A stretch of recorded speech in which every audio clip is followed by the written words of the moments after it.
Bueno, vamos a dar comienzo solamente con 5 minutos de plazo de espera. Generalmente, como le decía el profesor, no nos caracteriza la puntualidad de los latinoamericanos, por lo tanto seguramente se van a ir incorporando muchos más durante el transcurso de la mañana. Bueno, en españoles tampoco me aclara el profesor. Yo quería, digamos, de alguna manera hacer una previa introducción antes de, valga la redundancia, hacer la introducción del profesor. Un poco porque, digamos, ahí figuro, mi nombre está bien, soy el profesor Norberto Consani, pero figuro como de la Universidad Nacional de La Plata, que efectivamente lo soy, de hace 30 años, más de 30 años.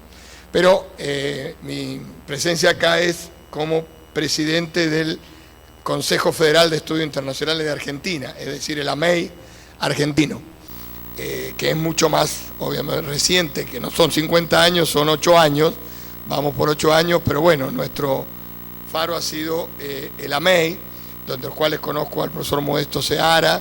Estuve en el 2013 acá en el Congreso del AMEI y además recorrí esa maravilla que me habían hablado, y gracias a Modesto pude recorrer todo el campus, o casi todos los campus de Oaxaca, esa obra maravillosa que va a quedar para los tiempos del profesor Modesto Seara, aparte del homenaje que le hicieron sus colegas ayer, que participé, digamos, de los expresidentes, de los cuales soy amigo, muy amigo de hace muchos años también, de Rafael Velázquez, de Jorge Chabón, que hemos creado en su momento la Federación Latinoamericana de Estudios Internacionales.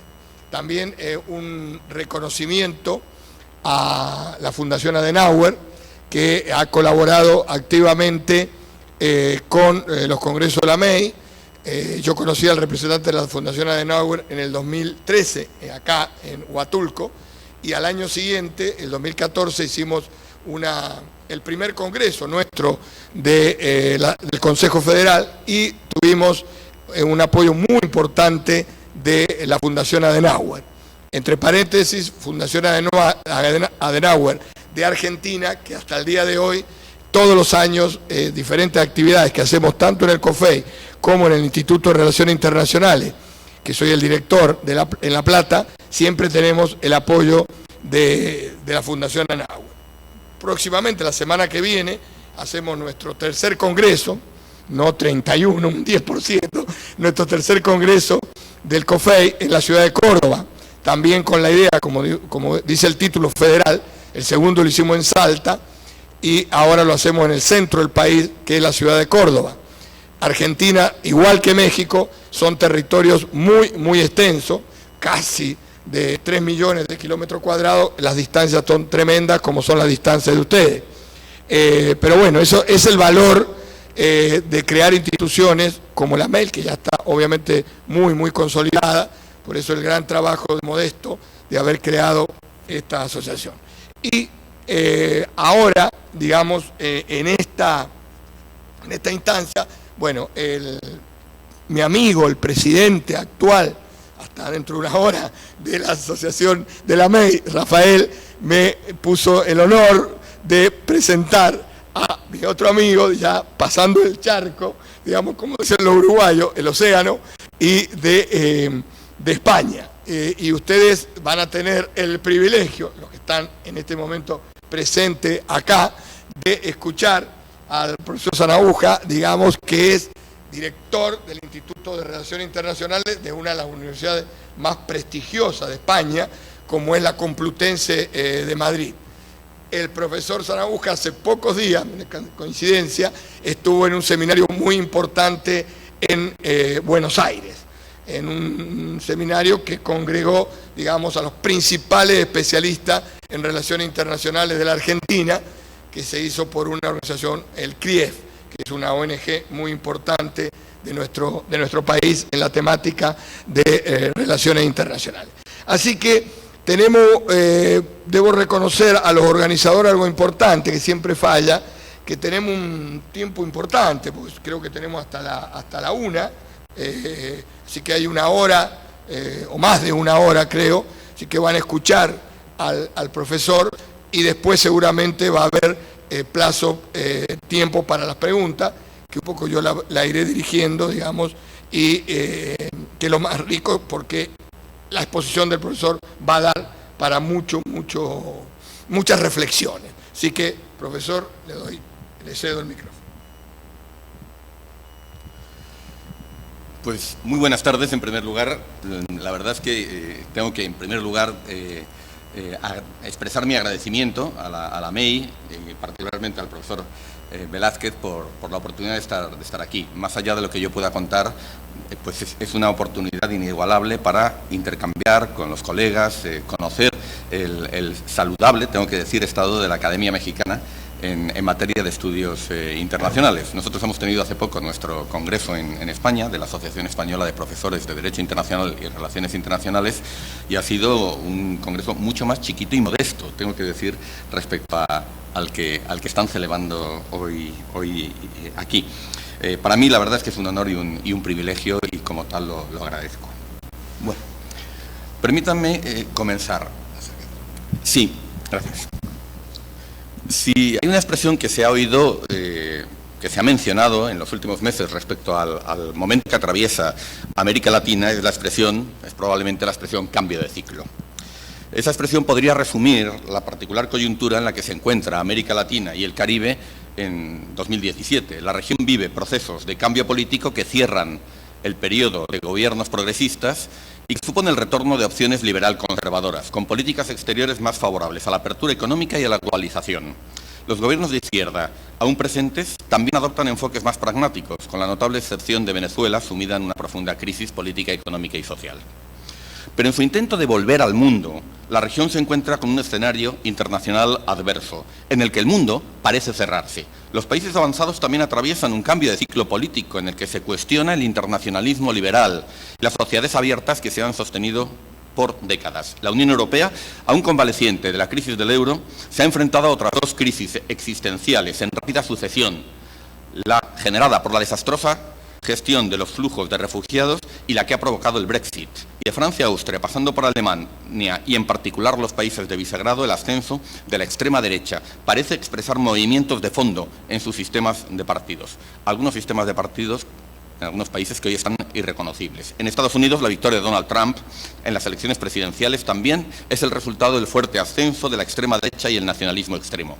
En conjunto, todos estos procesos parecen revelar una crisis de legitimidad de los sistemas democráticos, del liderazgo de los partidos tradicionales y de la influencia de las élites que a través de esos gobiernos han mantenido el liderazgo político y económico de Occidente y del compromiso de Occidente con el internacionalismo liberal.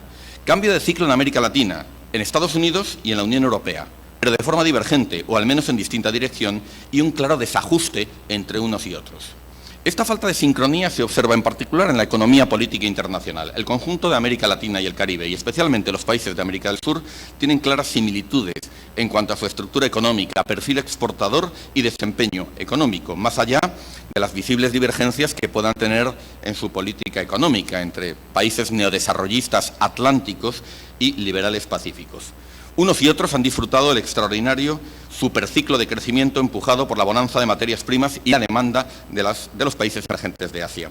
Ello ha impulsado el empleo, los salarios y la demanda doméstica en un círculo virtuoso de creciente inversión y consumo privado, de aumento del gasto público en infraestructura y de programas sociales. La caída del crecimiento desde 2013 y la posterior recesión no se pueden explicar solo por factores nacionales, incluso considerando el peor desempeño de Brasil y la grave crisis de Venezuela. Es un escenario global más difícil e incierto, en el que incide también la paulatina reorientación de la economía china hacia el mercado interno y los servicios, y el débil crecimiento de las economías avanzadas. Ello señala los límites de un modelo de inserción internacional basado en las exportaciones hacia Asia, y tal vez indican el inicio de una fase de estancamiento secular. El bloqueo de las negociaciones de la Organización Mundial de Comercio, de las posteriores negociaciones megarregionales del Acuerdo Transpacífico y del Acuerdo de Comercio e Inversión Transatlántico. Todas ellas han planteado riesgos críticos al conjunto de América Latina en cuanto a normas más exigentes y desviación de comercio y de inversión, al margen de su alineamiento atlántico o pacífico. Pero el descarrilamiento de estos acuerdos a partir de 2016 sobre todo por el ascenso de fuerzas de extrema derecha reticentes al libre comercio en Estados Unidos y en la Unión Europea, no supone ni mucho menos un escenario más favorable. Plantea riesgos aún mayores de proteccionismo y nacionalismo económico, en particular para los países de América Latina más abiertos a la globalización a través de acuerdos de libre comercio con Estados Unidos y la Unión Europea, como es el caso de México. Para América Latina, el riesgo más inmediato lo plantea Estados Unidos y su viraje en política exterior y de comercio, bajo una nueva matriz neopatriota. En realidad, más que una oleada de proteccionismo, como se temía inicialmente, la administración Trump plantea una inédita combinación de unilateralismo nacionalista orientado por una peculiar ideología de neoliberalismo asimétrico.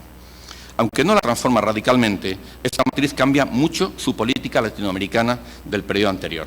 Parece indicar que todos los países de la región, sean neoliberales o neodesarrollistas, se enfrentan a desafíos comunes en cuanto a vulnerabilidad estructural, como la finalización de la bonanza de materias primas y el endurecimiento de las condiciones de financiación externa. El fin del ciclo de las commodities podría ser interpretado en este marco como una fase tardía de la crisis económica que se inició en 2008, como una fase tardía de las crisis o tensiones a las que la globalización se ve sometida. Mi principal argumento hoy es que estos acontecimientos no deben ser vistos como fenómenos de corto plazo. Y aquí, si me permiten, para quienes hayan estado en la conferencia anterior, mi posición es muy diferente a la que ha expresado el profesor Jorge Chabat. Son, por el contrario, expresión de un cambio de etapa histórica, que puede interpretarse como crisis de la globalización, entendida la globalización como una estructura hegemónica en el orden internacional. Se cierra con ello la etapa que hemos llamado la posguerra fría, dominada por la globalización económica y la democracia liberal. Una etapa que ha hecho ascender a los países emergentes, que ha impulsado un visible progreso económico y avances en la reducción de la pobreza, aunque también ha empeorado la distribución de la riqueza a escala global. Esta crisis de hegemonía, esta crisis de globalización como orden hegemónico, abre un periodo más incierto e impredecible, en el que no pueden darse por sentadas las certezas de la etapa anterior. Certezas como el rápido crecimiento de China y de otros países emergentes, el anclaje de la globalización y el internacionalismo liberal en la hegemonía estadounidense, el atlantismo como pivote de la seguridad occidental, la propia continuidad de la Unión Europea, la solidez de la democracia liberal, de los partidos y las élites dirigentes del mundo occidental o el protagonismo de las empresas multinacionales. Todo esto está hoy en cuestión. Si con el 11 de septiembre y la guerra global contra el terror terminó el confiado optimismo democrático de la posguerra fría y el fin de la historia, con la crisis económica iniciada en 2008 se cerraría el ciclo de la globalización económica, al menos en su forma actual. Una globalización que en gran medida explica los cambios vividos por América Latina y el Caribe en el decenio anterior. Y este cambio de ciclo está transformando las matrices y opciones de política exterior y de política de desarrollo. Supone reajustes y reacomodos para todos los actores. América Latina y el Caribe habrán de valorar adecuadamente esos nuevos escenarios y sus implicaciones a corto y largo plazo para una mejor inserción internacional. Examinar un cambio de ciclo histórico demanda una perspectiva analítica afincada en la sociología histórica. Por un lado, ha de ser capaz de aprender procesos de cambio estructural con una mirada, en palabras del historiador Fernando Brodel, de longue durée, de larga duración. Y por otro lado, debe contemplar cómo esos cambios en la estructura del sistema internacional suponen o bien constricciones o bien posibilidades para los actores sociales, en particular para los estados, para los gobiernos, para su agencia. En esta perspectiva, las preguntas de investigación se dirigen a la naturaleza hegemónica o no hegemónica de los órdenes mundiales, a las formas de Estado que engendran, a los límites y posibilidades del cambio. Desde esta perspectiva, mi argumento hoy es que el sistema internacional atraviesa una etapa de rápido cambio estructural hacia formas no hegemónicas, que podemos interpretar como una crisis de globalización en la forma en la que la globalización ha adoptado desde finales del siglo XX. En esta crisis se entrecruzan los procesos de cambio de poder generados por la propia globalización y, en particular, el ascenso de los países emergentes. Segundo, el agotamiento de un ciclo económico basado en la transnacionalización productiva, lo que en ocasiones ha denominado el postfordismo. Tercero, los límites sociales y ambientales de ese modelo. Y cuarto, sus fallas de gobernanza, tanto al interior de los estados como en el plano global, que, como expondré, están relacionadas. En relación al cambio de poder, supone un desplazamiento y difusión del poder a países emergentes y actores no estatales, dando lugar a un sistema en apariencia multipolar y a una globalización sin adecuada gobernanza multilateral. Esa multipolaridad cuestiona tanto la posición dominante de Estados Unidos como el multilateralismo hegemónico aún vigente, multilateralismo que tiene crecientes problemas de legitimidad, representatividad y eficacia, al no dar un papel adecuado a los países emergentes. Pero ese cuestionamiento material y normativo del multilateralismo no supone un nuevo multilateralismo eficaz. Debilita las organizaciones existentes sin que las alternativas impulsadas por los países emergentes puedan sustituirlo. Por otro lado, la globalización, en tanto transnacionalización y creciente interdependencia, constriñe y diluye la agencia de los Estados, al igual que de otros actores, sean emergentes o ya establecidos. El resultado paradójico es que el ascenso de los países emergentes a la categoría de potencias globales coincide con una severa erosión de su capacidad.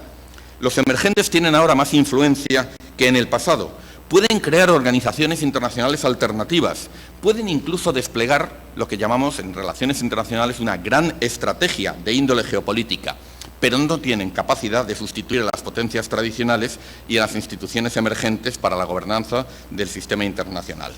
Es decir, no tienen capacidad de establecer un nuevo orden hegemónico. Para unos y otros, ahora reunidos en la misma mesa en el G20, ser potencia ya no es lo que fue en el pasado. Permítame una nota de cautela. Todo lo anterior no supone un declive rápido e inevitable de Occidente, pues este es en gran medida autoinfligido. Más allá del ascenso de los países emergentes, Estados Unidos se ha debilitado a sí mismo con guerras hegemónicas en Afganistán e Irak, que han erosionado su liderazgo, al tiempo que han generado importantes problemas fiscales y de endeudamiento, que lo han mantenido ensimismado en agendas muy securitarias, mientras el mundo cambiaba a gran velocidad. La Unión Europea, por otra parte, se ve sumida en las urgencias de sus sucesivas crisis existenciales, por utilizar la expresión que las propias autoridades de la Unión han empleado. La del euro, la de los refugiados, la del Brexit. Y ello la ha llevado a la Unión Europea a soslayar, a dejar a un lado, desafíos estratégicos en el ámbito demográfico. Nuestra demografía no es viable y desde luego no lo es para sostener nuestros estados del bienestar, por citar solo un ejemplo. Desafíos tecnológicos, desafíos como actor internacional. Pero de igual manera, el ascenso de los países emergentes no es tampoco un proceso ineluctable y también puede verse condicionado por riesgos globales, por la inestabilidad política o por las llamadas trampas de renta media, como ilustraría la propia crisis de las materias primas en América del Sur, la crisis política en Brasil o los problemas económicos de Rusia.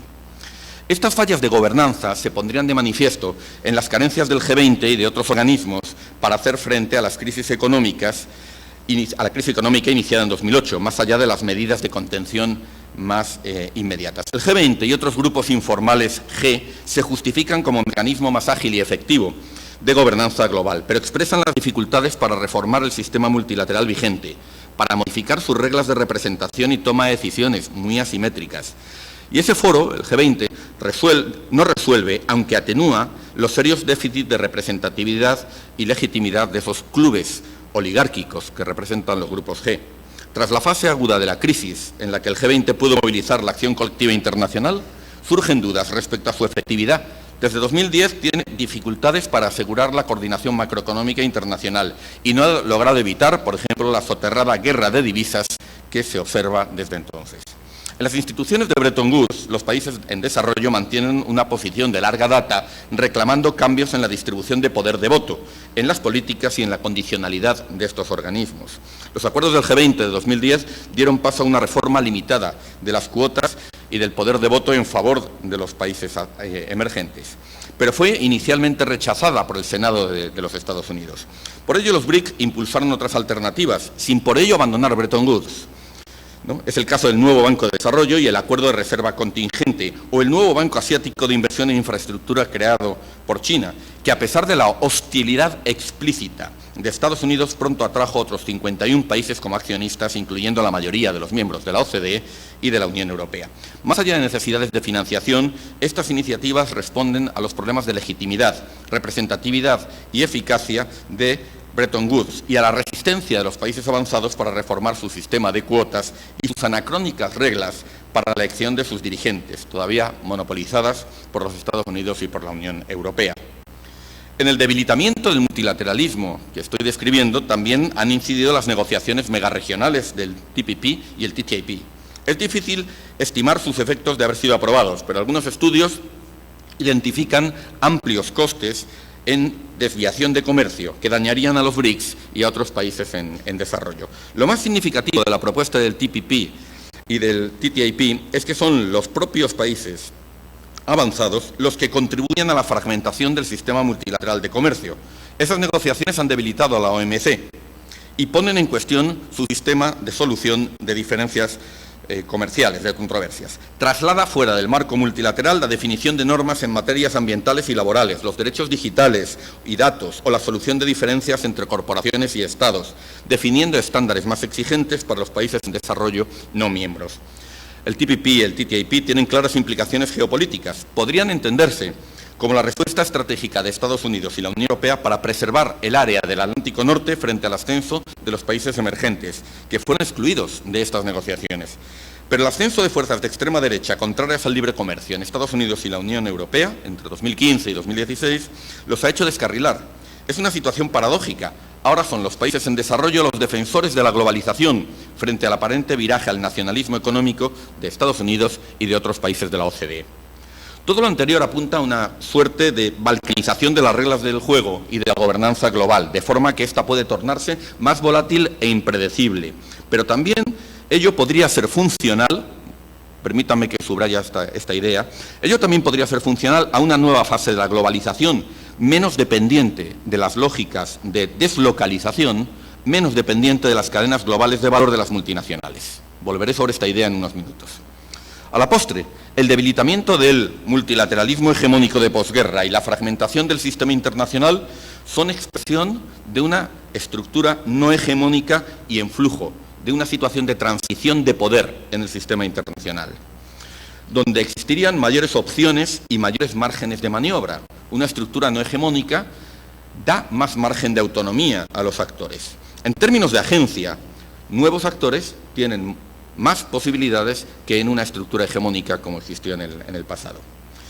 Y ello es importante para entender qué es lo que está ocurriendo en el sistema político, tanto en el plano nacional como internacional, que se torna más abierto ante la aparición y ascenso de actores ajenos al establishment dominante y con mayor potencial disruptivo. En ese contexto ha de entenderse el rápido ascenso del nacionalismo y la extrema derecha en la Unión Europea, en Estados Unidos y en otros lugares, así como el mayor potencial de conflicto en Oriente Próximo, en el Mar de China, y en particular el retorno de la gran estrategia, en términos geopolíticos, que tratan de desplegar algunas grandes potencias, como Rusia o China, e incluso potencias medias, como Turquía, Irán o Arabia Saudí. Esto hubiera sido difícil de imaginar en una estructura hegemónica, que países, como los que acabo de mencionar, estén jugando a la geopolítica en la forma en la que lo están haciendo. Algunos ejemplos. La Federación Rusa, a través de los conflictos de Georgia y de Ucrania, trata de reordenar su hinterland estratégico, conteniendo a la Unión Europea y a la Alianza Atlántica, y al tiempo recupera su estatus de gran potencia, que, ante la ausencia relativa de Estados Unidos, se hace presente, por ejemplo, en la guerra de Siria. En el caso de China, ante el intento de reconstruir el eje noratlántico, cobra fuerza paulatinamente una estrategia sinocéntrica que se articula a través del acuerdo comprensivo, el RCEP, de la conformación de instituciones internacionales como las que he mencionado hace unos minutos, o del proyecto euroasiático de la nueva ruta de la seda, el proyecto One Belt, One Road. También de su proyección estratégica en el Mar de China, de una mayor presencia en África y en América Latina. Irán, como otros actores regionales, se proyecta sobre Oriente Próximo a través de Siria e Irak. Arabia Saudí, por su parte, despliega una estrategia global en relación al precio del crudo, tratando de minar la producción en ascenso de petróleo y gas no convencional en Estados Unidos. Ahora bien, esta política saudí se lleva por delante la estabilidad económica de Venezuela, con la caída de los precios del petróleo, y pone en aprietos a la Federación Rusa. Este país, Arabia Saudí, también se implica en la guerra de Siria y en Yemen, en parte para contener a Irán.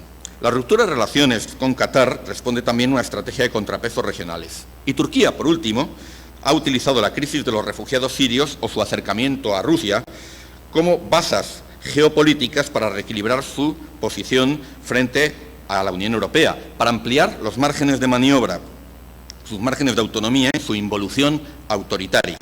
Se enquistan las guerras internacionalizadas, como Siria o Yemen, y se percibe mayor potencial de conflicto en otras regiones. En el Mar de China y la península de Corea aumenta la tensión y el riesgo de enfrentamiento. En algunos países de la Unión Europea se reinstaura el servicio militar, aumenta el gasto de defensa y se despliegan tropas, por ejemplo, en el este de Europa o en las repúblicas bálticas. Todo ello ante el temor de una Rusia resurgente y ante un Estados Unidos que se torna muy poco predecible en cuanto a sus compromisos globales y con la OTAN. Lo que hace años parecía impensable, hoy se torna una posibilidad. Por ejemplo, una Alemania que debate la oportunidad de dotarse de armas nucleares, la desconfianza de la Unión Europea entre la Unión Europea y Estados Unidos y la brecha transatlántica que empieza a aparecer se escenificó abiertamente en la fallida cumbre del G7 de mayo de 2017, en la que Trump acusó a Alemania y su superávit comercial de dañar la economía estadounidense, ante lo que la canciller Merkel declaró públicamente que la Unión Europea ya no podía fiarse de Estados Unidos y el Reino Unido y, cito textualmente, debía tomar su destino en sus propias manos. Permítanme ahora volver a la dimensión económica de esta crisis de globalización. Ya se ha señalado que la crisis financiera de 2008 puso de manifiesto las carencias de gobernanza de un proceso de globalización dominado por las finanzas globales, sin reglas ni instancias de control adecuado, volátiles y con evidentes riesgos para la estabilidad del sistema, así como por la dependencia de la economía real de esos flujos financieros. La crisis no ha terminado y la debilidad del comercio y la inversión, que hasta 2016 no habían recuperado los niveles anteriores a la crisis, parecen estar indicando cambios más profundos. El estancamiento del comercio y su menor peso como motor del crecimiento mundial responde en parte a factores cíclicos, como la anémica demanda global, la continuidad de una crisis económica que se extiende ahora a los países emergentes, la caída de los precios de las materias primas, y en particular del petróleo, la relativa apreciación del dólar. Sin embargo, también están presentes otros factores estructurales que apuntan a que el patrón de globalización, basado en la expansión de las cadenas globales de suministro, estaría quedando atrás y se daría paso a una nueva fase más centrada en la economía digital. Otros factores estructurales serían el viraje de China a un modelo económico más centrado en la economía doméstica, en la demanda doméstica y un nuevo marco regulatorio a escala internacional más fragmentado y con políticas nacionales o regionales más proteccionistas. The Economist ha llamado al proceso de cambio que se observa en el sector corporativo, en un titular muy comentado, la retirada de las multinacionales. Y este hecho, esta retirada, también parece indicar el advenimiento de una nueva fase. Las empresas multinacionales han sido vehículos y beneficiarios de la globalización. Suponen el 40% del valor bursátil mundial, el 50% de las cadenas globales de valor en todo el mundo. Concentran la mayor parte de las patentes y buena parte de la inversión en I+D+I, aunque solo aportan el 2% del empleo mundial de forma directa. Sin embargo, desde la crisis de 2008 su desempeño ha empeorado, con una notable caída de los beneficios y la rentabilidad, que contrasta con una mejora de los resultados de las compañías nacionales equivalentes. Hay evidencia anecdótica de venta de filiales, cierre de operaciones, acercamiento o acortamiento de las cadenas de valor y tendencias hacia el onshoring o relocalización, para los que hay ejemplos como Adidas, Telefónica, General Electric o Siemens. Más allá de los factores cíclicos asociados a la crisis, lo que parece indicar esta tendencia es el final de una etapa de globalización basada en el modelo transnacionalizado de producción del post-fordismo, que se ha extendido durante al menos 3 décadas. El ciclo de aumento de productividad que permitió el post-fordismo parece haberse agotado, como lo hizo el ciclo de incremento de la productividad que supuso el fordismo hasta los años 70, hasta la crisis de los 70. La razón radica, en primer lugar, en la difusión tecnológica y la convergencia de costes inducida por la propia globalización, incluyendo salarios y costes fiscales y regulatorios. Y esto es una cuestión de manual. En la medida que integras mercados, si en un primer momento la brecha de costes es muy elevada, en concreto en los salarios, esa integración de mercados va a conducir, por mucho que haya barreras que los estados establezcan para impedirlo, va a ir produciendo una convergencia de costes y va a ir reduciendo la brecha de remuneraciones entre países avanzados y países emergentes. La diferencia salarial entre China y la OCDE de 1990 no es la que existe en 2017. Por ello, es mucho menos atractiva la deslocalización productiva y se reduce la importancia de las economías de escala y de las cadenas de valor en las que radicaba la ventaja competitiva de las multinacionales. Pero es que a este hecho se le suma el cambio tecnológico, el desarrollo de la logística a escala global, el crecimiento, la aparición de plataformas digitales de comercio electrónico, PayPal, Amazon, Alibaba, entre otras, permite un mayor acceso al mercado global y la generación de cadenas de valor que integran de manera muy eficiente a las compañías locales, haciendo que las multinacionales dejen de ser los únicos operadores con capacidad de articular dichas cadenas. De cierta forma, lo que antes eran ventajas competitivas de las multinacionales se empiezan a convertir en factores de desventaja.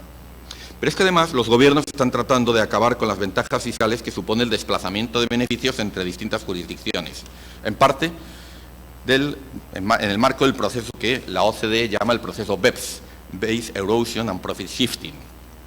Y se percibe además, en la opinión pública, en los decisores políticos, se percibe con más claridad el papel que las multinacionales han tenido como agentes de desigualdad, en la medida que generan muy poco empleo en los países sede, donde a su vez se concentran sus beneficios y su accionariado.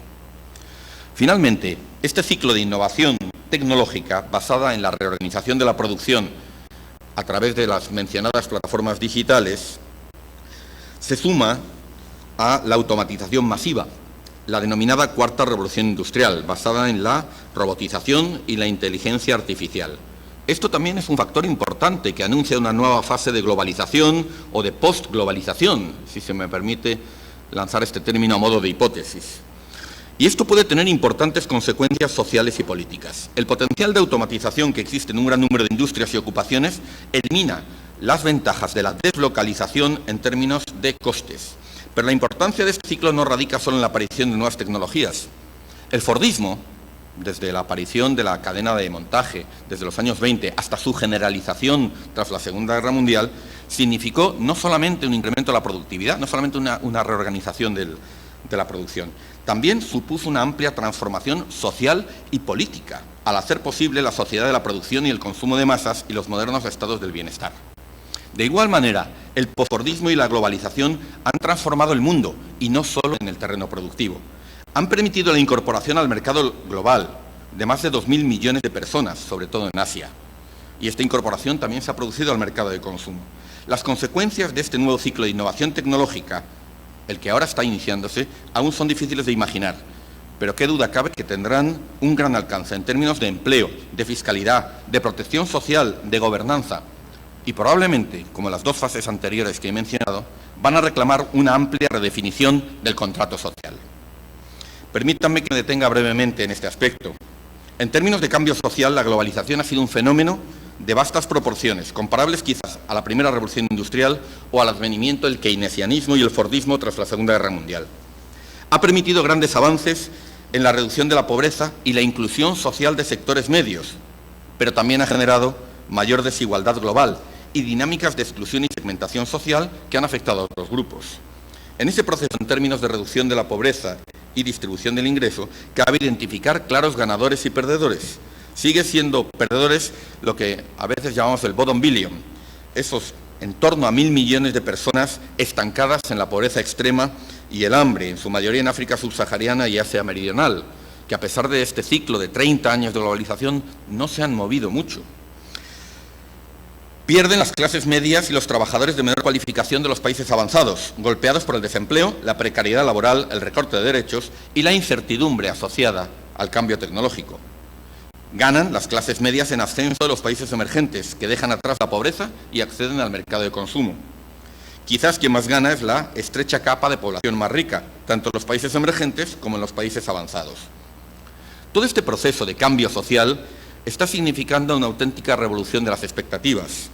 Expectativas en ascenso en los países emergentes, que alimentan respuestas individuales, mayor presión migratoria hacia los países ricos y también respuestas colectivas, como los movimientos sociales que desde América Latina al mundo árabe están reclamando mejor gobernanza, políticas públicas más eficaces e inclusivas, que ya no toleran el mal gobierno, que ya no toleran la inseguridad ciudadana, que no toleran o toleran menos que antes la corrupción. Pero en los países avanzados, esa revolución de las expectativas es hacia la baja. Supone expectativas en descenso en un contexto de recorte de derechos sociales y de creciente inseguridad y precariedad laboral. En 2014, el Pew Global Research Center, antes también el profesor Chabat mencionaba esta casa de encuestas a escala global, en el proyecto Global Attitudes hacía una pregunta muy significativa. Preguntaba, ¿no?, en países emergentes y avanzados, si la generación presente pensaba que la siguiente generación iba a vivir mejor o peor. Y en los países emergentes, la mayoría respondía que la siguiente generación viviría mejor que la de sus padres. pero en los países avanzados se esperaba exactamente lo contrario. Ahora bien, esas diferencias norte-sur se desvanecían ante otra pregunta de esta casa de encuestas. Cuando se preguntaba a quién beneficiaba el sistema económico vigente, de forma generalizada, en unos y otros países se veía sesgado a favor de los más ricos. Puede que esto no sea un hecho, que sea una percepción, pero en política lo que importan son las percepciones. Los indicadores globales de bienestar parecen apuntar también a un cambio de ciclo histórico, de larga duración, más que el impacto coyuntural del ciclo económico o la crisis financiera. Y ello parece marcar los límites sociales de la globalización. Aunque continuó empeorando la desigualdad internacional entre el norte y el sur, entre 1945 y mediados de los años 70 del siglo XX, se registraron al interior de los países de la OCDE los mejores indicadores en materia de equidad en 200 años, los 200 años que median entre la Revolución Industrial y los primeros años del siglo XXI. Desde mediados de los años 80, por primera vez en unos 100 años, la brecha entre los países ricos y los países en desarrollo, al menos los países emergentes, empezó a estrecharse. Pero también comienza lo que Paul Krugman llama la gran divergencia, la desigualdad interna, tanto en los países avanzados como en desarrollo, con algunas excepciones, ha ido experimentando un fuerte aumento. Desde luego que trasciende, que va mucho más allá de la coyuntura de la crisis financiera. Y esta es la razón primaria que pone en cuestión el contrato social vigente. La globalización ha significado brechas crecientes en la distribución de sus frutos y en las expectativas para alcanzarlos. Al tiempo, limita seriamente la capacidad de los Estados para atenderlas. En los países avanzados se evidencia un aumento de la desigualdad, se erosionan los pactos sociales nacionales y aumenta la inseguridad respecto a la capacidad de protección del Estado. Y en los países emergentes se produce un rápido aumento de las expectativas de ascenso social y de las demandas hacia el Estado, las formas de gobierno y sus políticas públicas. Aun considerando los problemas de esas políticas en cada país, los procesos de globalización y transnacionalización constriñen fuertemente la agencia de los estados territoriales y de sus élites tradicionales. Y ello limita la capacidad del viejo Estado-nación para desarrollar políticas autónomas o para desplegar los supuestos recursos de poder que su respectiva estatura económica pareciera otorgarles. Ello condiciona notablemente el alcance de los pactos sociales y la capacidad de las políticas públicas para materializar las demandas, aspiraciones, derechos de las sociedades, dado que estos todavía se definen eminentemente a través de procesos de alcance nacional. En un planteamiento muy conocido, Dani Rodrik señala que en el contexto de la globalización los actores estatales enfrentan un trilema irresoluble, en el que la globalización económica profunda, lo que él llama la hiperglobalización, el Estado-nación como espacio de la política, como espacio de la soberanía, y, en tercer lugar, la política democrática, son tres objetivos que no pueden ser satisfechos simultáneamente. Y las únicas políticas posibles combinan dos de ellos. Las crisis financieras de los años 90 en adelante pusieron de manifiesto que en condiciones de globalización profunda y Estados-nación como locus del poder político, su agencia se debilita y la gobernanza se supedita a las exigencias del mercado global, postergando e ignorando mandatos electorales relacionados con los derechos sociales propios de las democracias avanzadas, lo que erosiona la necesaria legitimidad de resultado basada en la materialización de derechos sociales. Sería ilusorio pensar que estos cambios no tienen implicaciones políticas, y los datos empíricos referidos al apoyo a opciones de extrema derecha muestran de manera consistente el apoyo de sectores que por edad, sexo, nivel educativo y lugar de residencia son perdedores de la globalización o se perciben como perdedores de la globalización. En un papel reciente, Engelhardt y Norris, a partir de encuestas realizadas en 31 países, argumentan que otro importante factor estructural es un movimiento cultural reaccionario, ellos lo denominan cultural backlash, especialmente en las generaciones mayores, los hombres blancos y los sectores menos calificados, antes dominantes. Sectores que se resisten a perder su estatus frente al avance de la diversidad cultural y los valores cosmopolitas de las sociedades abiertas y de la globalización. Y estos grupos son particularmente vulnerables al llamado de los populistas de derechas. Ahora bien, la distinción analítica entre factores socioeconómicos y la reacción cultural es artificial, pues ambas están relacionadas. Ambas dinámicas en suma son necesarias para entender el creciente malestar social y la desafección ciudadana hacia la democracia y los partidos tradicionales, que los nuevos actores políticos, especialmente en la derecha populista y xenófoba, han sabido movilizar y canalizar para ganar peso electoral, poder parlamentario e incluso para hacerse con el gobierno de algunos países. Además de los factores estructurales, la pérdida de influencia de las élites dominantes y el declive electoral de los partidos tradicionales se explica por factores de agencia. En particular, la actuación de una pléyade de partidos y líderes de extrema derecha, nacionalista y xenófoba, y lo que ofrecen y cómo lo enmarcan, con estrategias y discursos de legitimación y de polarización que cabría calificar como insurgentes. Muchos de estos movimientos son de reciente aparición, desconectados de los fascismos del siglo XX, y muy pocos han tenido experiencia de gobierno. Son actores extraños al tradicional establishment político y económico, pero promueven narrativas muy potentes para la movilización social, centradas más en la identidad y la seguridad que en el empleo, pero que han encontrado un terreno abandonado en la crisis social y el rechazo al establishment. Existe, en primer lugar, una narrativa antiélites, contra la clase política, los ricos, los expertos y contra la corrección política. Esta se nutre de la crisis de legitimidad y de la falta de respuestas por parte de dichas élites a los problemas socioeconómicos de las clases medias y bajas. Hoy los partidos de centro-derecha, de centro-izquierda dominantes en los sistemas políticos del mundo avanzado, básicamente no se están ocupando de estos sectores sociales, ¿no? Y esto explica, ¿no?, que encuentre la extrema derecha un terreno abonado en esos grupos. En segundo lugar, narrativas securitarias e identitarias frente al terrorismo y la inmigración, que contraponen al pueblo, la cultura y la identidad, así como la seguridad frente al otro, construido como amenaza. Ello se nutre del giro reaccionario, tradicionalista y nativista antes descrito, rechazando la diversidad social y en ocasiones adopta expresiones abiertamente islamófobas y racistas. Y finalmente una narrativa antiglobalización, incluyendo una particular vertiente europea, el euroescepticismo, que es parte de esa narrativa antiglobalización, que es contraria a las sociedades abiertas y a los valores cosmopolitas, marcadamente nacionalista y que reclama políticas proteccionistas. En la propagación de estas narrativas y discursos tienen un papel clave unos medios de comunicación más polarizados e ideologizados, a menudo emergentes y al margen de los grandes medios tradicionales. La crisis de las élites es también una crisis del establishment mediático, de los grandes periódicos, que antes tenían capacidad de modelar la opinión pública y ahora cada vez menos. Incide también el manejo de las emociones colectivas a través de las redes sociales. Apunte para internacionalistas, tenemos que estudiar la política de las emociones. Es clave en el sistema internacional contemporáneo. Esas emociones colectivas a través de las redes sociales, cuyos algoritmos, basados en las preferencias de cada usuario, tienden a generar bucles cognitivos autorreferenciales que potencian esos discursos y crean una esfera postfactual. Y esta transforma la arena política en muchos países, tornándola más polarizada, más ideologizada.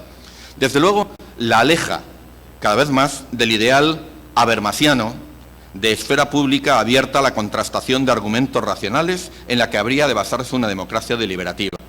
Si es que alguna vez existió, desde luego hoy esto está mucho más lejos. En una visible paradoja, el aumento de los intercambios de datos que reflejan los indicadores sobre el avance de la globalización, un apunte, comercio, inversión, remesas, todos estos indicadores están estancados, crecen menos que crece el PIB, que por cierto crece bastante poco. Pero los únicos indicadores que crecen son los intercambios de datos. Pero paradójicamente este aumento de los intercambios de datos como indicador de globalización coexiste con un Internet más fragmentado, parroquial y cerrado por efecto de estas dinámicas.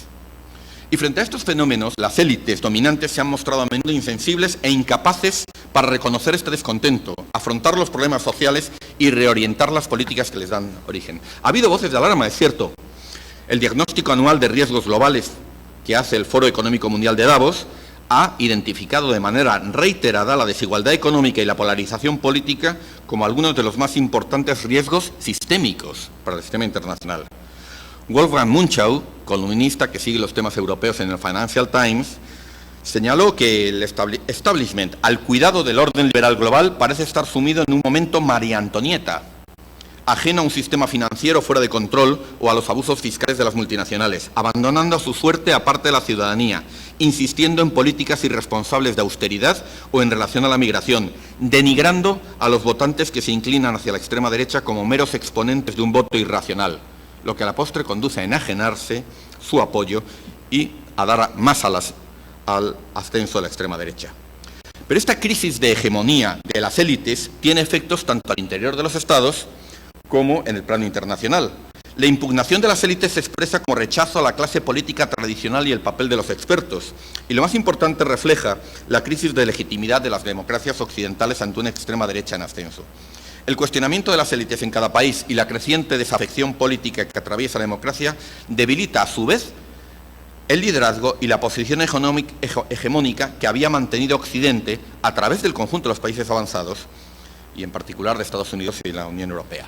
Es muy difícil que unas élites cuestionadas en casa puedan, a través de los estados dominantes, sostener el sistema internacional, el orden internacional liberal en el que se ha basado la globalización. Y la irrupción de estas fuerzas ha tenido efectos importantes en la política y el conflicto social, porque junto a la tradicional divisoria entre izquierda y derecha, centrada en los conflictos distributivos en el ámbito económico, ha aparecido un nuevo eje, un nuevo clivaje fundamental marcado por las posiciones frente a la globalización, entre el cosmopolitismo y el nacionalismo, entre globalistas y patriotas, entre abierto y cerrado al mundo. Y este clivaje reinterpreta los conflictos redistributivos en términos de ganadores y perdedores de la globalización y los complejiza al introducir elementos de seguridad, identidad, expectativa y oportunidad. Todo ello fragmenta y reajusta las preferencias de los votantes y supone una amplia reorganización del campo de la política y el conflicto social, que obviamente se proyecta al ámbito exterior. Es en cuestiones como la globalización, la integración económica, el libre comercio, la política migratoria o la política exterior y de seguridad, donde esa divisoria aparece con más claridad, erosionando el consenso existente en el centro político en torno al internacionalismo liberal y los valores cosmopolitas en los que se ha basado la globalización como forma de orden mundial. Si cruzamos los dos ejes, pro y antiglobalización, izquierda y derecha, si tuviéramos con esos dos ejes un cuadro de doble entrada imaginario, aparecen 4 grandes matrices de política que con los correspondientes acentos y mediaciones nacionales parecen definir el escenario de la política y el conflicto social en un momento de crisis de globalización, sea en el plano nacional o en el plano global.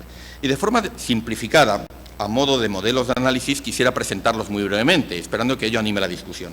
Tenemos por una parte a los que podríamos llamar Davos, o los globalistas de derechas, favorables a la democracia liberal, el libre comercio y la empresa privada, y a profundizar la integración económica global, partidarios de mantener el statu quo de la globalización. Su más clara expresión son las élites reunidas en Davos. Agrupan a buena parte del centro-derecha, así como a los sectores más conservadores de la socialdemocracia europea. Ambos, por ejemplo, han estado completamente de acuerdo en apoyar el TTIP en su momento en el Parlamento Europeo. Agrupan una parte del Partido Demócrata en Estados Unidos y han contado con el apoyo doctrinal de los organismos financieros internacionales. Pero el hecho es que desde la crisis global experimentan un marcado retroceso electoral, aunque en América Latina hayan podido tener un resurgimiento relacionado con el fin del ciclo de los gobiernos progresistas. Segundo, los progresistas cosmopolitas, que incluyen a sectores de la izquierda que pretenden regular la globalización a través de reglas regionales y globales que protejan los derechos humanos, laborales y sociales y el medio ambiente, por ejemplo, a través de una concepción de ciudadanía global o de la Agenda 2030 de Desarrollo Sostenible, que quieren una regulación inclusiva de la migración, que construir organizaciones regionales fuertes o un nuevo multilateralismo para la gobernanza equilibrada de la globalización. Doctrinalmente se basan en el cosmopolitismo neocantiano y en aportaciones del altermundialismo. Incluyen a sectores progresistas de la socialdemocracia, otras fuerzas de izquierda, ONGs globales como Oxfam, movimientos como Occupy Wall Street, Welcome Refugees, y a través, sobre todo, de las coaliciones transnacionales organizadas en torno al Foro Social Mundial. Es, frente a Davos, Porto Alegre. En alza en los años 2000, tanto como movimientos sociales como en términos de apoyo electoral, están en franco retroceso. Soberanistas y desglobalizadores de izquierda, tercer grupo, que agrupan fuerzas antieuropeas y antioccidentales, Syriza en Grecia, o en un periodo anterior ciertos movimientos bolivarianos en América Latina, como los agrupados en torno al ALBA. Movimientos sociales y ambientalistas que reivindican la autogestión y las economías locales, radicalmente opuestos a la globalización, identificada con neoliberalismo, al libre comercio, a las multinacionales, rechazan también por su carácter hegemónico las normas e instituciones internacionales. En la estela de la crisis registran cierto avance en la OCDE, pero su apoyo es muy reducido y retroceden en otros lugares, como en América Latina. Y cuarto grupo, que es, desafortunadamente, el más dinámico, el que hoy está en alza y el que despliega más recursos en términos de agencia. Los nuevos patriotas, soberanistas y nacionalistas, y la Unión Europea profundamente euroescépticos, con una retórica contraria a la liberalización económica y en ocasiones a la gran empresa y las multinacionales, tradicionalistas en materia de religión, prácticas sociales y de género, recelosos de la diversidad social, nativistas, xenófobos, antiinmigración y en ocasiones abiertamente islamófobos. Serían una clara expresión de nuevas formas de cesarismo surgidos de una crisis de hegemonía. En su visión del mundo y de la política exterior, a veces adoptan visiones más proteccionistas, Europa Occidental, y en otros casos, como Estados Unidos o los Brexiters en el Reino Unido, promueven una visión neoliberal e incluso libertaria del papel del mercado que cuestiona la sujeción a normas e instituciones multilaterales de comercio o acuerdos globales sobre desarrollo sostenible o cambio climático. Unos y otros insisten en la defensa del interés nacional en clave geopolítica, aunque oscilan entre el aislacionismo y la política de poder. Además de la extrema derecha de Europa y de Estados Unidos, el nacionalismo de Vladimir Putin en la Federación Rusa, de Erdogan en Turquía o en otros países en desarrollo son representativos de esta tendencia. Y se trata, como decía, de las fuerzas políticas más dinámicas en términos de agencia y al calor de la crisis global están claramente en ascenso. En ocasiones, algunos partidos políticos se encuentran divididos entre dos de estas matrices. Sería el caso de la socialdemocracia europea, que no sabe si convertirse en agente de cambio, con riesgos el riesgo de perder apoyos en el centro político, o intentar mantener un statu quo, un establishment que ya no existe. La socialdemocracia europea parece desvanecerse entre Davos y el ordoliberalismo, por un lado, y el cosmopolitismo progresista, por otro. Y podría alegarse que esta es una de las razones de su crisis, de que esté desvaneciéndose del panorama político en muchas partes. O es el caso de los demócratas en Estados Unidos, entre los partidarios de Hillary Clinton, candidata del establishment, o los de Bernie Sanders, claramente orientados al cambio.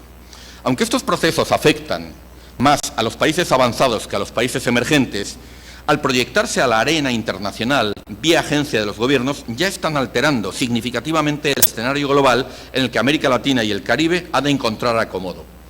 La revuelta contra el orden liberal, de los que se consideran perdedores de la globalización, la revuelta contra el establishment que la respalda debilitan a las élites tradicionales, suponen una crisis de legitimidad de las democracias occidentales y minan el liderazgo que había mantenido el conjunto de la OCDE, y en particular Estados Unidos y la Unión Europea, para sostener el orden liberal internacional. Todo ello ya tiene consecuencias en las opciones de política exterior, la política migratoria, las negociaciones comerciales, en la agenda de desarrollo sostenible y en otros aspectos que afectan a la gobernanza del sistema internacional. Y si me permiten un apunte, ¿no? México es probablemente una de estas encrucijadas, de estos lugares donde estas tendencias se están expresando. De nuevo vuelvo a señalar que en este sentido mi análisis es muy diferente al que Jorge Chabat nos ha planteado en la sesión anterior. Para ir concluyendo, en este sentido la crisis de la globalización es una crisis de hegemonía y por tanto de legitimidad y de gobernanza eficaz que se expresa tanto al interior de cada Estado como en el plano internacional. A través de cambios de gobierno o del desplazamiento a la derecha de los existentes aparecen políticas exteriores de signo nacionalista, xenófobo y excluyente, menos cooperativas. Ellos suponen menor capacidad colectiva para afrontar los riesgos globales y un escenario geopolítico más abierto, inestable y propenso al conflicto. El fracaso de las reuniones del G7 de mayo del 2017, a causa del desacuerdo entre Estados Unidos y el resto, estaría expresando esa fractura y esa crisis hegemónica. Estos cambios no significan necesariamente una crisis definitiva para la globalización y la ideología globalista que la ha impulsado, pues tras más de 3 décadas de integración económica y de difusión de ideas e instituciones a escala global, la transnacionalización económica y los principios liberales, qué duda cabe que están muy afianzados. Pero los cambios en la tecnología y en el ámbito productivo, unidos a los límites sociales y políticos de la globalización, parecen abrir una nueva etapa más fragmentaria y dispersa e incierta, en la que cabría ya hablar de posglobalización o de una nueva fase en la globalización, caracterizada por una parte por tendencias de fragmentación y de reorganización de los mercados y las cadenas productivas globales propias de la etapa anterior de globalización, y al mismo tiempo de mayor integración de la economía digital. Las dinámicas políticas y sociales que comporta esta nueva fase conspiran, al menos de momento, contra cualquier proyecto cosmopolita de expansión de derechos y de reconocimiento de la diversidad, como por ejemplo la Agenda 2030 de Desarrollo Sostenible y los acuerdos sobre cambio climático, y comporta una clara erosión del entramado de normas e instituciones presentes y futuras para la gobernanza del sistema internacional. En este escenario de crisis de globalización, acontecimientos como el Brexit o el triunfo electoral de Donald Trump no pueden ser vistos como meros cisnes negros, en el sentido que le da a esta expresión Nassim Taleb. Son resultados de factores de agencia, la capacidad de articular discursos y narrativas movilizadores en los medios de comunicación o las redes sociales, el éxito de las campañas electorales.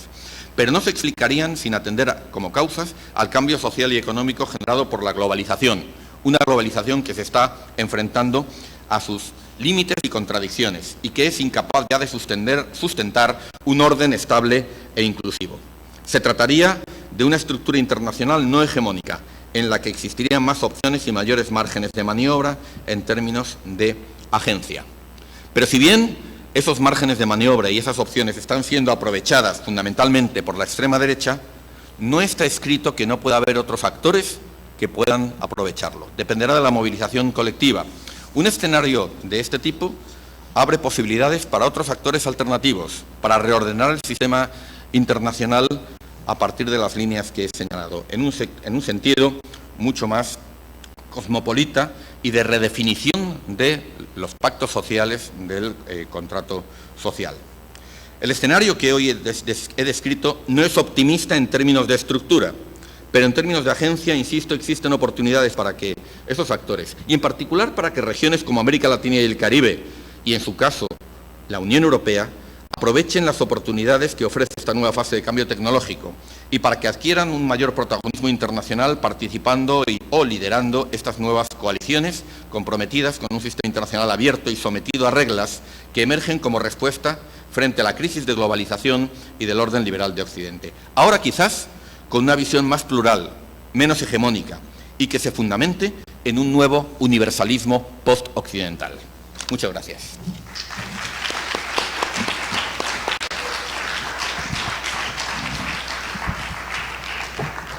Bueno, muchas gracias, profesor. Tenemos casi 20 minutos, que está estipulado en el programa, para las preguntas. Así que espero, hay varios, por favor.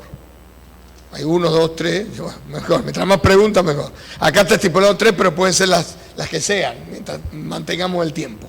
Sí. Bien, bueno, sí. No es tan fácil reaccionar a toda la... ¿Te podés identificar, por favor? Sí, cómo no, yo soy... ¿Podés identificarte? Claro que sí. Carlos Ballesteros, soy profesor de la Facultad de Ciencias Políticas y Sociales de la UNAM, del posgrado. He tenido ocasión de comentar alguna vez una conferencia precisamente del doctor Sanaúja y me da mucho gusto que esté con nosotros esta vez. Bien, decía yo, no es fácil reaccionar a toda esta gran cantidad de elementos que proporcionó la conferencia. Quiero felicitar la rapidez, la velocidad de argumentación y la brillantez de la misma. Creo que es muy interesante lo que nos plantea. Son temas que a todos nos interesan, por supuesto, y creo que la perspectiva que define es clara, es interesante. Creo que realmente merece un comentario largo, no voy a hacerlo yo, pero simplemente quiero decir varias cosas. Quiero decir primero que en efecto hay muchos cisnes negros en el horizonte. Es una conjunción extraña de estos cisnes negros que hay que entender. A lo mejor es una circunstancia histórica negativa, ¿no? Por otra parte, es cierto que sí se está viendo un cambio de ciclo, una diferencia con respecto a la etapa anterior, que hay que también identificar, analizar. Me gustaría decir, como la sociología histórica de Terodel, no pasa nada. En términos muy largos, simplemente son las mareas, ya que estamos junto al mar, son las mareas de la globalización, ¿no? Estamos viendo un retorno de la marea, vendrá otra y quizá todo vuelva a reorganizarse, a reestructurarse, a recomponerse. Sí. Concentrar la pregunta, si hay posibilidades para todos. No es una pregunta, es un comentario, pero hago la pregunta también. No tomo más tiempo. La pregunta es la siguiente, ¿no? Creo que en esta perspectiva que se definió, que es muy interesante, hay que tomar en cuenta el hecho de que los mercados son globales. Si bien hay esta retirada de la globalización de un esquema de cadenas de valor muy amplia, ¿no? El mercado es global. Por ejemplo, no vale la pena invertir en un nuevo chip para una computadora o para un teléfono celular si no se piensa para mercados globales, inmensos mercados globales. Por una parte. Por la otra también está el tema de las finanzas. Las finanzas son globales, no son nacionales, no van a regresar a una nacionalización del esquema financiero.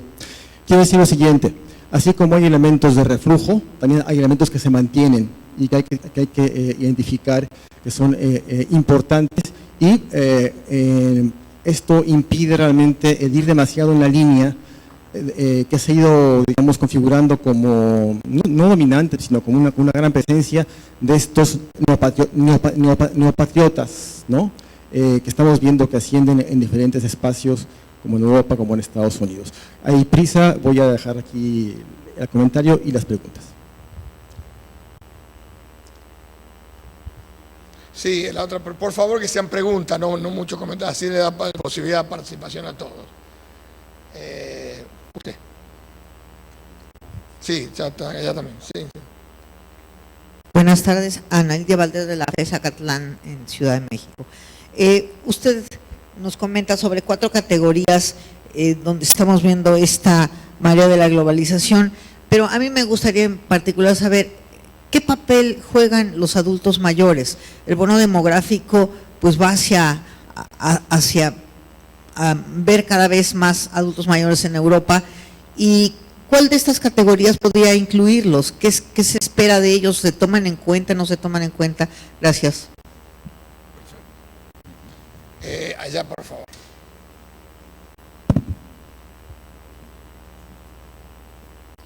Bueno, primero después voy, hasta que tengan el micrófono, sí. Bueno, pues buenas tardes, doctor Sanahúja. Bueno, mi pregunta va en el sentido de una lectura que yo he hecho sobre Pablo Iglesias, el líder de Podemos en España. Él maneja una tesis que es la latinoamericanización de Europa. Entonces, dentro de estas 4 categorías que usted explicó, lo encuadraría dentro de la tercera, la de los soberanistas. Entonces, aquí mi pregunta va en el sentido de ¿en qué medida encuentra similares los procesos de los partidos contrahegemónicos de izquierda que han surgido en Europa mediterránea, casos concretos de Podemos en España, Syriza en Grecia y 5 Estrellas en Italia, con realidades y situaciones similares que han ocurrido en América Latina, casos concretos Uruguay, Venezuela o Ecuador? Muchas gracias. Sí, por favor.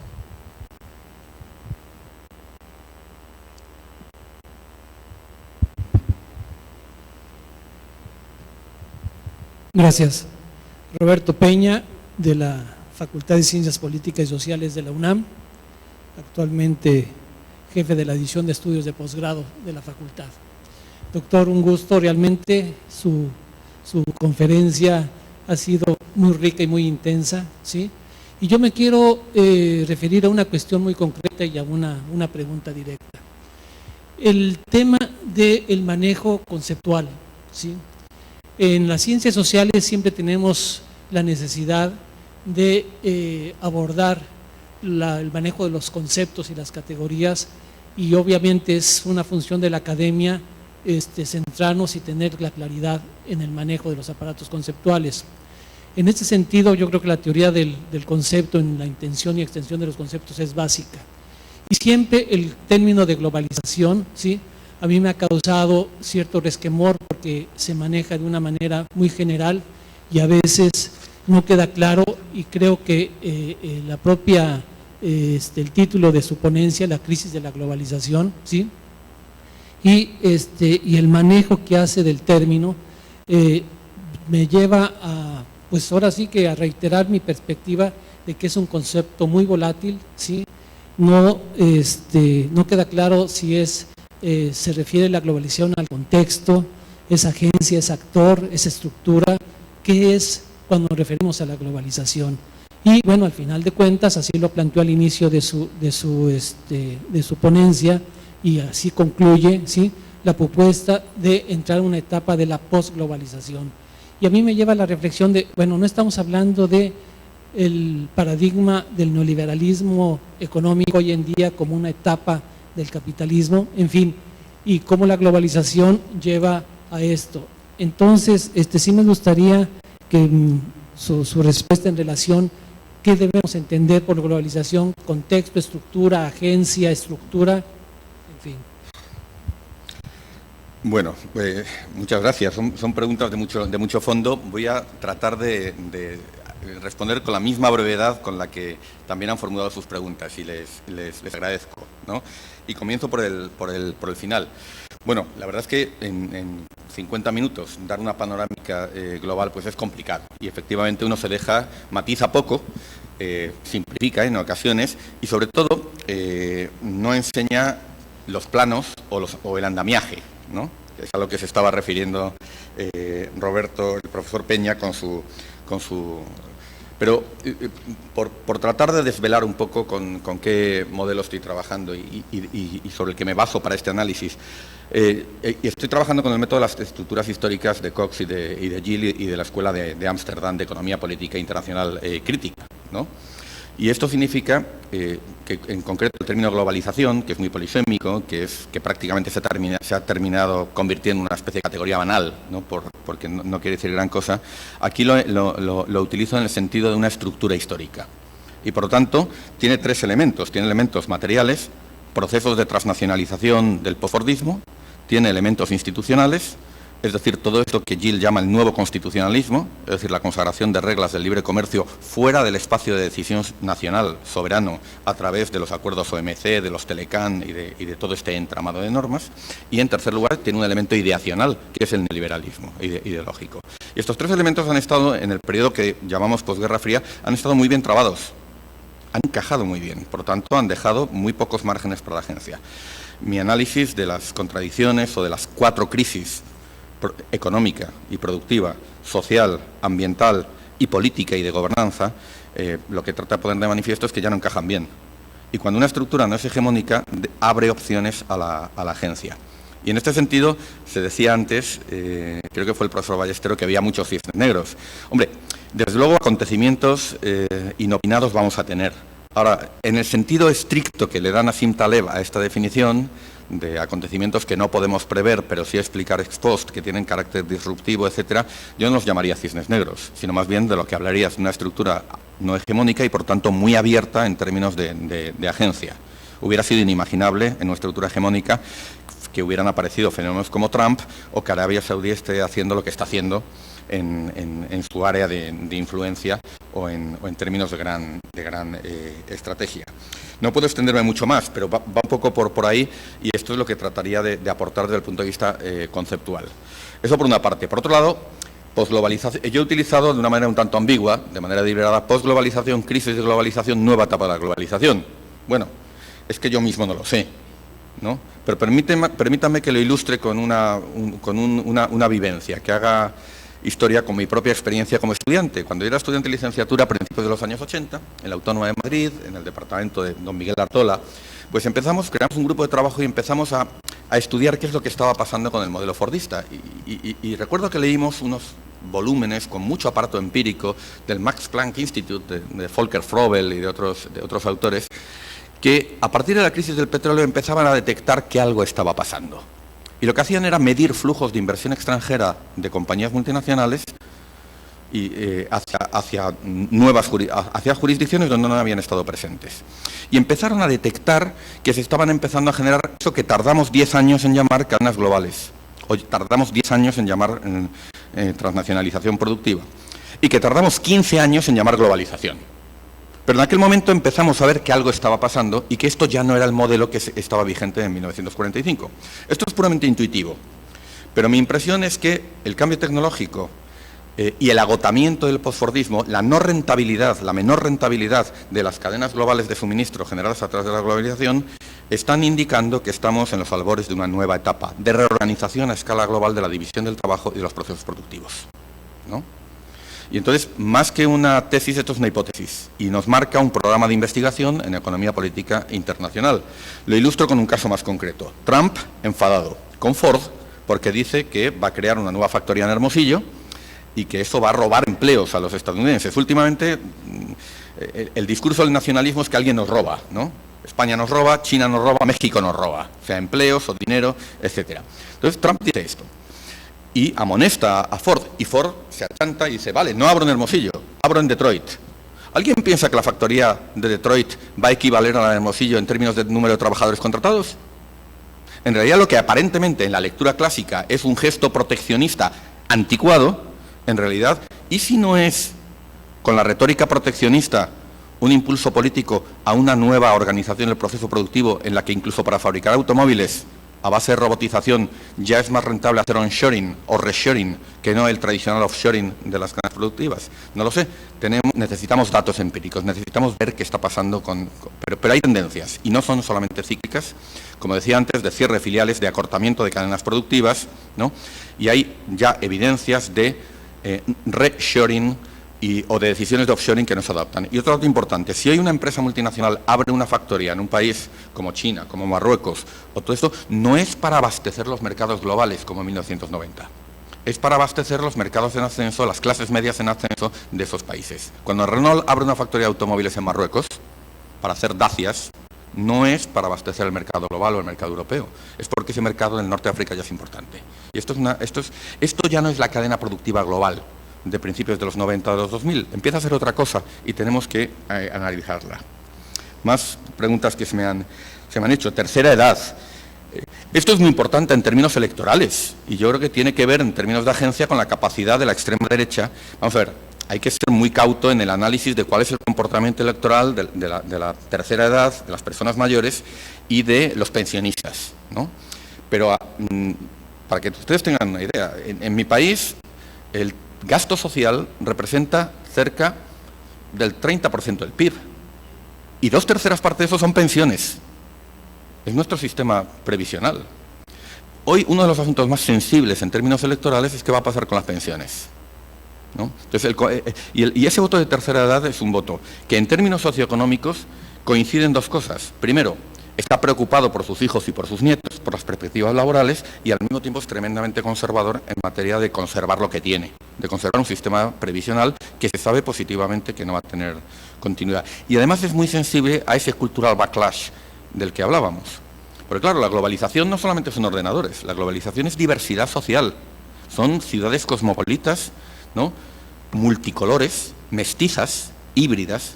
Significa diversidad sexual, un tema muy conflictivo, y estos sectores, digamos, son también, digamos, prestan oídos a quienes nos dicen que tenemos que volver a las sociedades de siempre, menos impredecibles, menos inciertas, más confiables, más de vecindad, ¿no?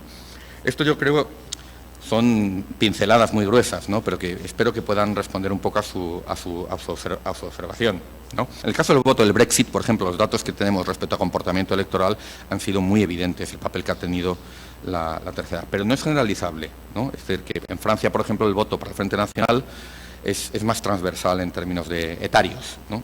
Bueno, otro elemento también, la tesis de latinoamericanización de Europa. Yo creo que alude a dos elementos. Uno, no he tenido mucho tiempo para extenderme en esto, pero una de la llamada tesis de la convergencia de la globalización alude a la convergencia entre países, ¿no? Entonces, las rentas per cápita promedio de los emergentes y lo de la OCDE se estrechan, pero cuando hace un análisis un poco más cuidadoso, lo que observa es que en realidad no están convergiendo países, están convergiendo situaciones sociales. Y en este sentido sí hay una mejora notable de las clases medias, por ejemplo en América Latina, pero un empeoramiento de las condiciones de las clases medias en nuestras sociedades. No solamente en España, que es quizás donde la crisis ha golpeado más dura, sino también en una Alemania donde los jubilados tienen que recurrir a mini-jobs para completar su pensión y temen el futuro, tienen incertidumbre hacia el futuro. Entonces esas condiciones sociales hablan de una convergencia. Yo creo que hay, en términos de cambio social, aquí entra ya en la lectura política, hay mucho Laclau, y mucho Laclau y mucho Muffet, de cómo esos procesos, que en definitiva son procesos de desplazamiento en el sentido de expectativa de ascenso social, ¿no?, crean el espacio para nuevas alternativas políticas, ¿no? Yo entiendo que la tesis va por ahí, por lo que la he escuchado, la he leído, la he examinado, e incluso también por el dato de que, permítanme la anécdota, pero Podemos se gestó en mi facultad. Entonces, toda la reflexión previa a todo esto, pues la hemos seguido con una cierta atención en nuestro centro. Y finalmente, bueno, Carlos, creo que en parte algo ya he comentado respecto a tus observaciones de los cisnes negros y con el caso de la Ford. Pero hay una cuestión que has mencionado, que los mercados son globales, las finanzas son globales. Hasta cierto punto lo son, pero digamos, yo no digo que se vayan a retrotraer al modelo económico del periodo del keynesianismo del fordismo, en las que las interdependencias económicas eran relativamente reducidas. Lo que estoy diciendo es que el modelo de globalización va a ser completamente distinto.